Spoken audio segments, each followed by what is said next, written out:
Nous sommes en 1990, le Liban vient de sortir de l'emprise d'une guerre civile de 15 ans. Environ 120 000 personnes ont été tuées, 1 million d'autres ont fui à l'étranger.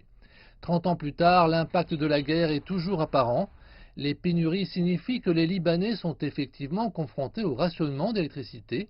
Des pannes se produisent quotidiennement, beaucoup ont des générateurs à la maison. Nous voulons envoyer le message selon lequel nous ne partirons pas d'ici, tant que l'électricité ne sera pas maintenue 24 heures sur 24. Les gens disent que c'est un rêve, je dis que non. Les infrastructures du pays qui ont été dévastées n'ont jamais été entièrement reconstruites. Ce que le gouvernement a reconstruit l'a été grâce à des prêts colossaux. D'ailleurs, cela a été l'un des facteurs qui ont placé le pays dans une spirale économique infernale. Le remboursement de ces prêts ponctionne presque la moitié des revenus gouvernementaux. Le Liban est devenu le troisième pays le plus endetté au monde, avec un ratio dette sur PIB d'environ 150%. Cela signifie qu'il doit 1,5 fois l'argent qu'il gagne. L'année dernière, le gouvernement s'est trouvé tellement à court d'argent qu'il a tenté de prélever une taxe sur les appels WhatsApp.